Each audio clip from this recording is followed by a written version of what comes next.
Obama.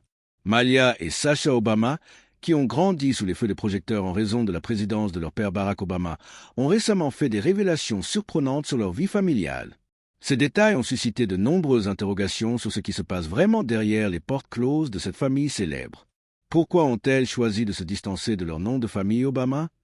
Est-ce lié à des conflits internes ou peut-être à des rumeurs persistantes sur l'infidélité de Barack Obama? Aujourd'hui, nous allons plonger dans les secrets non racontés de cette dynastie politique. Nous explorons l'histoire de Malia et Sasha, leur éducation, leurs choix professionnels, mais aussi les défis personnels affrontés par Michelle et Barack, comme les luttes contre l'infertilité, les théories du complot absurde sur le genre de Michelle, les controverses religieuses entourant Barack et les allégations infondées d'infidélité. Suivez-nous dans cette enquête approfondie pour comprendre comment cette famille a navigué entre gloire publique et intimité préservée, tout en forgeant des identités indépendantes. Préparez-vous à une exploration riche en faits, en anecdotes et en réflexions sur la célébrité, la résilience et les préjugés sociétaux. Si vous aimez les histoires vraies derrière les headlines, abonnez-vous et activez la cloche pour ne rien manquer. Le mariage et la vie familiale des Obama des débuts à la Maison-Blanche. Barack Obama et Michelle Robinson se sont rencontrés en 1989 alors qu'ils travaillaient tous deux au cabinet d'avocat Sidley Austin à Chicago. Michelle, une avocate brillante originaire du South Side de la ville, supervisait Barack, un étudiant en droit charismatique d'Hawaï. Leur relation a commencé comme une amitié professionnelle, mais elle s'est rapidement transformée en romance. Après des mois de persuasion de la part de Barack, Michelle a accepté un rendez-vous et le couple s'est marié le 3 octobre 1992 à l'église Trinity United Church of Christ à Chicago. Ce mariage a posé les bases d'un partenariat solide, marqué par le respect mutuel et des valeurs partagées comme l'éducation, la communauté et la justice sociale. Michelle a souvent décrit Barack comme un partenaire attentionné, bien que leur vie professionnelle intense ait posé des défis dès le début. Leur famille s'est agrandie avec la naissance de leur première fille, Malia Ann Obama, le 4 juillet 1998. 3 ans plus tard, le 10 juin 2001, est née leur seconde fille, Natasha Marion Obama, plus connue sous le nom de Sasha. Ces naissances n'ont pas été sans obstacle, comme nous le verrons plus tard, mais elles ont cimenté l'unité familiale. Avant l'ascension politique de Barack, la famille vivait une vie relativement normale à Chicago. Barack enseignait le droit constitutionnel à l'université de Chicago, tandis que Michelle travaillait dans le secteur public, d'abord à la mairie de Chicago, puis à l'université de Chicago Hospital. Ils ont élevé leur fille dans un environnement axé sur l'éducation et les valeurs morales, en insistant sur l'humilité et le travail acharné. Lorsque Barack Obama a été élu sénateur de l'Illinois en 2004, la famille a commencé à attirer l'attention médiatique. Mais c'est avec sa campagne présidentielle en 2007 à 2008 que leur vie a radicalement changé. Après sa victoire historique en novembre 2008, la famille a déménagé à Washington, D.C. en janvier 2009. Pour assurer une transition en douceur pour les filles, les Obama ont choisi la Sidwell Friends School, une institution prestigieuse fréquentée par de nombreuses familles politiques, comme les enfants de Bill Clinton ou de Theodore Roosevelt. Sasha a commencé en 2e année, tandis que Malia entrait en 5e année. Cette école Quaker, connue pour son excellence académique et ses valeurs progressistes, offrait un cadre structuré avec un accent sur la diversité et l'engagement communautaire. Pour aider les filles à s'adapter à la vie à la Maison-Blanche, Michelle a fait appel à sa mère, Marion Robinson. Âgée de 71 ans à l'époque, Marion a quitté Chicago pour s'installer avec la famille à Washington. Elle a vécu avec eux pendant les 8 années de la présidence, jouant un rôle crucial en tant que grand-mère présente au quotidien. Marion s'occupait des filles après l'école, les aidait avec leurs devoirs et veillait à ce qu'elles restent ancrées malgré le tourbillon médiatique. Michelle a souvent crédité sa mère d'avoir maintenu la stabilité familiale en rappelant aux filles que leur père n'était pas un super-héros, mais un homme ordinaire avec des responsabilités extraordinaires. Par exemple, si les filles se comportaient mal, Marion leur disait « Je sais que tu n'as rien fait de spécial, n'est-ce pas? Ce sont tes parents qui l'ont fait. Ne fais pas semblant d'avoir du pouvoir. » La vie à la Maison-Blanche n'était pas sans défi. Les filles étaient constamment sous surveillance, avec des agents des services secrets les accompagnant partout.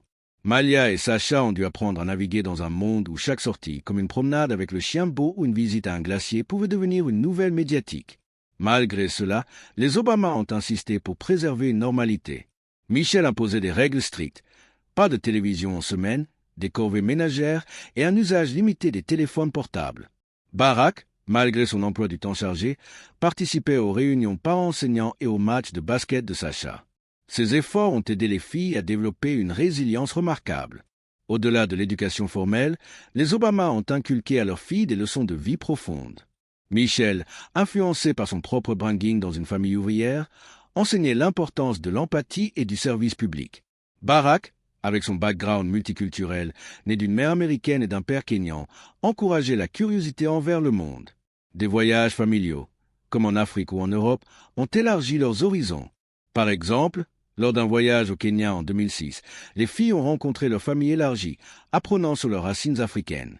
Cette période a aussi révélé les pressions uniques sur une famille afro-américaine à la tête du pays. Les Obama ont fait face à des critiques racistes, comme des caricatures dégradantes ou des questions sur leur américanité. Pourtant, ils ont transformé ces défis en opportunités éducatives pour leurs filles, en leur apprenant à ignorer les haineux et à se concentrer sur leur potentiel. Marion Robinson a été un pilier, rappelant constamment aux filles de rester humbles.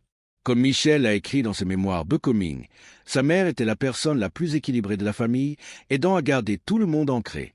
En résumé, la vie familiale des Obama avant et pendant la Maison-Blanche était un mélange de normalité intentionnelle et de défis extraordinaires. Leur engagement envers l'éducation et la stabilité a permis à Malia et Sacha de grandir en jeunes femmes indépendantes, prêtes à forger leur propre chemin. Cette fondation solide explique en partie pourquoi, aujourd'hui, elles choisissent de se distancer de l'ombre de leurs parents célèbres. La décision des filles Obama de se distancer de leur nom de famille. En tant qu'adultes, Malia et Sacha Obama ont fait le choix délibéré de se distancer de leur nom de famille dans leur projet professionnel, reflétant un désir profond d'indépendance et d'identité propre. Cette décision n'est pas un rejet de leurs parents, mais plutôt une affirmation de leur volonté de réussir par leur propre mérite, loin de l'aura politique de Barack et Michelle Obama. Dans une interview accordée au podcast The Pivot en octobre 2023, Barack Obama a expliqué que ses filles, maintenant dans la vingtaine, sont extrêmement sensibles à l'idée d'exploiter leur nom pour des opportunités professionnelles. Il a noté « Nos filles font tout leur possible pour ne pas exploiter cela ». Cette sensibilité vient d'une éducation qui valorisait l'humilité et le travail dur, des principes instillés par Michelle et renforcés par Marion Robinson. Prenons l'exemple de Malia. Née en 1998, elle a poursuivi des études à l'université Harvard où elle s'est spécialisée en études visuelles et environnementales. Après son diplôme en 2021, Malia s'est lancée dans l'industrie cinématographique. Son premier projet majeur, le court-métrage The Hat, qu'elle a écrit et réalisé, a été présenté au festival de Sundance en janvier 2023. Au lieu d'utiliser Malia Obama, elle a opté pour Malia Ann dans les crédits, omettant délibérément le nom de famille. Barack a raconté sa réaction initiale. « Je pensais, tu sais, ils sauront qui tu es. » Mais Malia a répondu fermement. « Je veux qu'ils le regardent pour la première fois sans avoir cette association. » Cette choix souligne son désir que son travail soit jugé sur sa qualité intrinsèque, non sur son héritage familial. Michelle Obama a récemment commenté cette décision dans une interview en juin 2025, expliquant que Malia essaie de se frayer un chemin dans le monde. Elle a ajouté « Elles veulent être leur propre personne. » Ce sentiment est partagé par Sacha, né en 2001, qui a étudié à l'Université du Michigan avant de transférer à l'Université de Californie du Sud. Sacha s'intéresse à la sociologie et à la santé publique, et bien qu'elle n'ait pas encore fait de déclaration publique aussi visible que Malia, elle adopte une approche similaire en évitant les projecteurs liés au nom Obama. Par exemple, lors de stages ou d'événements universitaires, elle utilise souvent Natasha Obama ou simplement Sacha, minimisant l'association politique. Cette tendance n'est pas unique aux Obama. De nombreux enfants de célébrités choisissent de se réinventer. Par exemple, Emma Roberts, nièce de Julia Roberts, a travaillé dur pour être reconnue pour son talent plutôt que pour sa famille. De même, Malia et Sacha font face à un syndrome de l'enfant célèbre où chaque réussite est scrutée pour détecter du népotisme. Des psychologues comme le docteur Pamela Rutledge, experte en médias, expliquent que cela peut mener à une pression immense, poussant les jeunes à créer des barrières identitaires. Dans le cas des Obama, cette distance est aussi une protection contre les trolls en ligne et les théories du complot qui ont hanté leur famille. Barack et Michelle respectent pleinement ses choix, bien qu'ils admettent les défis. Barack a mentionné « Le défi pour nous est de leur donner de l'aide, mais elles sont très têtues à ce sujet. » Michelle, dans ses mémoires, décrit comment elle a encouragé l'indépendance de l'enfance en refusant de les surprotéger. Cela se voit dans leur carrière. Malia a travaillé comme assistante de production sur la série Girls de HBO et comme stagiaire chez Weinstein Company avant le scandale, apprenant le métier de base. Sacha, quant à elle, a participé à des projets communautaires anonymes comme du bénévolat dans des cliniques de santé. Cette distance reflète une évolution culturelle aux États-Unis où les Nepo Babies, enfants de célébrités, sont de plus en plus critiqués. Un article de Vanity Fair en 2025 note que 40% des enfants de personnalités publiques choisissent des pseudonymes pour éviter les biases. Pour les Obama, c'est aussi une réponse aux pressions raciales. En tant que jeunes femmes noires, Malia et Sasha savent que leur succès sera doublement scruté et elles veulent prouver leur valeur intrinsèque. Malgré cela, les liens familiaux restent forts. Les Obama passent des vacances ensemble, comme à Martha's Vineyard, et se soutiennent mutuellement. Malia a crédité ses parents pour son éthique de travail, disant dans une rare interview « Je veux que les gens voient mon travail en fonction de mon talent et de mes efforts, pas parce que je suis la fille du président. » Sasha Echo, malgré la célébrité, j'ai toujours eu une famille aimante. En conclusion de cette partie, la décision de Malia et Sasha de se distancer de Obama est un acte d'émancipation, ancré dans une éducation valorisant l'autonomie. Cela les positionne comme des modèles pour d'autres jeunes affrontant l'ombre de parents célèbres, prouvant que l'héritage n'est pas une chaîne, mais un tremplin optionnel. Les luttes non racontées contre l'infertilité, le parcours de Michelle Obama. Dans ses mémoires Becoming publiés en 2018, Michelle Obama se livre sur un aspect profondément personnel de sa vie, ses luttes contre l'infertilité, une fausse couche dévastatrice, et le recours à la fécondation in vitro FIV pour concevoir Malia et Sasha. Ce récit honnête a brisé des tabous, en particulier dans la communauté afro-américaine où l'infertilité est souvent stigmatisée. Michelle explique que plus de 20 ans auparavant, elle et Barack rencontraient des difficultés à concevoir naturellement. « Nous essayons de tomber enceinte et ça n'allait pas bien », écrit-elle. Cette période a été marquée par une pression émotionnelle intense, amplifiée par leurs carrières exigeantes. Le couple a d'abord été rempli de joie lorsqu'un test de grossesse est révélé positif, mais quelques semaines plus tard, Michelle a subi une fausse couche. Elle décrit ce moment comme anéantissant. « Je me sentais perdue et isolée. » Elle admet s'être sentie comme un échec, ignorant à quel point les fausses couches étaient courantes, touchant environ 15 à 20% des grossesses confirmées aux États-Unis, selon les Center for Disease Control and Prevention. Michelle souligne le silence entourant ce sujet.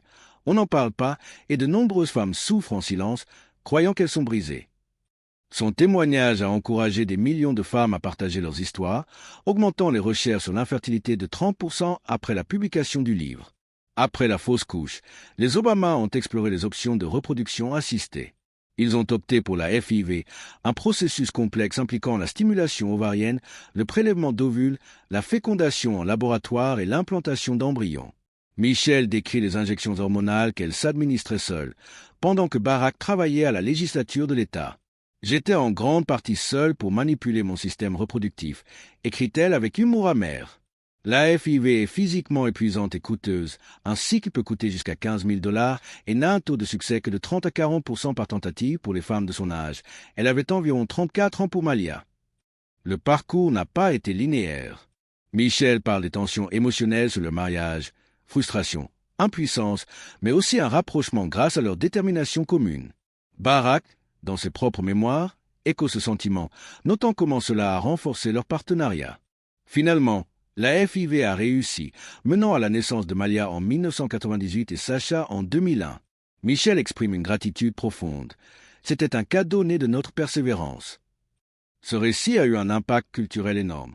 Des experts comme le Dr Taringen de Northwestern Medicine notent que les révélations de Michelle ont augmenté les consultations en fertilité chez les femmes noires de 20%, car l'infertilité touche disproportionnellement cette communauté en raison de facteurs comme le fibrome utérin. Michelle a aussi défendu l'accès à la FIV, critiquant les restrictions politiques qui la rendent inaccessible pour beaucoup. Au-delà des aspects médicaux, Michelle aborde les implications sociétales. En tant que femme noire ambitieuse, elle a fait face à des stéréotypes sur la maternité et son histoire humanise ses luttes. Elle encourage les couples à chercher du soutien, recommandant des thérapies et des groupes comme Resolve, l'Association nationale contre l'infertilité. En étendant ce récit, considérons le contexte historique. La FIV, inventée en 1978, était encore stigmatisée dans les années 1990. Les Obama ont navigué cela en privé, protégeant leur intimité. Aujourd'hui, Michelle utilise sa plateforme pour sensibiliser, comme lors d'interviews où elle discute des impacts psychologiques, incluant l'anxiété et la dépression post-FIV. Cette partie de leur vie illustre la résilience des Obama, transformant une douleur personnelle en message d'espoir pour d'autres. Les controverses religieuses entourant la présidence de Barack Obama. Pendant la campagne et la présidence de Barack Obama, des rumeurs persistantes ont remis en question sa foi, le dépeignant comme un musulman secret. Ces allégations, Liés au birtherisme, la théorie fausse qui n'est pas née aux États-Unis, ont été alimentées par son deuxième prénom Hussein, son héritage kényan et son enfance en Indonésie. Obama s'est toujours identifié comme chrétien, membre de l'Église unie du Christ. Pourtant, dès 2004, des emails viraux l'accusaient d'être musulman. En 2008, un sondage Pew montrait que 12% des Américains le croyaient musulman, montant à 18% en 2010. Des opposants comme Donald Trump ont amplifié cela, utilisant Barack Hussein Obama pour insinuer une étrangeté. Le birtherisme, promu par Trump en 2011, liait cela à des doutes sur sa loyauté. Obama a publié son certificat de naissance, mais les rumeurs persistaient, motivées par l'islamophobie post-9/11. Une autre controverse impliquait le révérend Jeremiah Wright, pasteur de l'église de Obama à Chicago. Ses sermons critiques sur l'Amérique, comme God Damn America, ont été utilisés pour accuser Obama d'antipatriotisme. Obama a dénoncé ses propos en 2008, quittant l'Église. Malgré cela, Obama a promu le pluralisme religieux, déclarant en 2015 « L'idée de l'Amérique est que nous sommes ouverts à tous ». Ces controverses reflètent des biais raciaux politiques visant à eudoriser le premier président noir. Les théories du complot sur le genre de Michelle Obama, origine et débunkage. Depuis plus d'une décennie, Michelle Obama a été la cible de théories du complot absurdes affirmant qu'elle est une femme transgenre. Ces rumeurs, dénuées de tout fondement, ont émergé vers 2014, popularisées par des figures comme Alex Jones d'Infowar, qui l'a qualifié de Michael en se basant sur des images manipulées et des spéculations sur son apparence physique, comme ses épaules larges ou ses mains. Ces affirmations reposent sur des préjugés sexistes et racistes visant à délégitimer une femme noire puissante. Les origines remontent à la présidence Obama, amplifiées par les médias sociaux. Des vidéos YouTube intitulées « Michelle Obama est un homme » ont accumulé des millions de vues, utilisant des photos retouchées ou des vidéos mal interprétées. Par exemple, une photo altérée montrant Michelle avec un renflement supposé a été débunkée par Reuters comme un montage. Joan Rivers, en 2014, a plaisanté sur le sujet peu avant sa mort, ce que les complotistes ont pris comme preuve d'une insider hollywoodienne, bien que ce ne soit qu'une blague. Des organisations comme Snopes et PolitiFact ont qualifié ces théories de fausses, soulignant qu'elles s'appuient sur des biais plutôt que des faits. Michelle est née Michelle Lavon Robinson en 1964 à Chicago, a grandi en tant que fille, et son dossier médical, éducation et vie publique confirme son identité féminine. Dans Becoming, elle parle ouvertement de sa grossesse et de sa maternité, contredisant ses allégations. Ces rumeurs s'inscrivent dans un pattern plus large de transvestigation, ciblant des femmes puissantes comme Brigitte Macron ou Kamala Harris, souvent par misogynie et transphobie. Elon Musk, père d'Elon Musk, a relancé la théorie en 2025, mais elle a été rapidement débunkée. Michelle n'a pas directement répondu, se concentrant sur son travail philanthropique. Ces attaques reflètent des préjugés raciaux, car les femmes noires sont souvent hypermasculinisées dans les médias. Des experts, comme la sociologue Tracy McMillan Coton, expliquent que cela vise à miner l'autorité des figures progressistes. Les rumeurs d'infidélité de Barack Obama, allégations et vérifications. Des rumeurs d'infidélité ont été Barack Obama, impliquant Vera Baker en 2010 et Jennifer Aniston en 2023. Ces allégations, issues de tabloïds, manquent de preuves. Pour Vera Baker, une assistante de campagne en 2004, le National Enquirer a allégué une liaison basée sur un témoignage anonyme d'un chauffeur. Baker a nié et aucune preuve n'a émergé. Obama n'a pas commenté et les fact-checkers l'ont qualifié de baseless. En 2023, des posts anonymes et AI générés ont lié Obama à Aniston, avec des photos retouchées. PolitiFact a débunké cela comme satire recyclée de 2014. Les représentants d'Aniston et Obama ont rejeté, complètement infondé. Ces rumeurs s'inscrivent dans un pattern de désinformation contre les figures publiques, souvent motivées par des agendas politiques. Michelle et Barack ont maintenu une image de couple solide, célébrant 30 ans de mariage en 2022. Malia et Sasha Obama, malgré les rumeurs et les pressions, émergent comme des individus indépendants.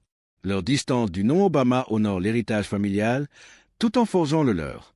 Les défis des Obama infertilité, complots, controverses montrent leur résilience.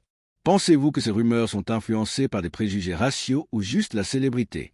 Commentez ci-dessous, likez et abonnez-vous pour plus.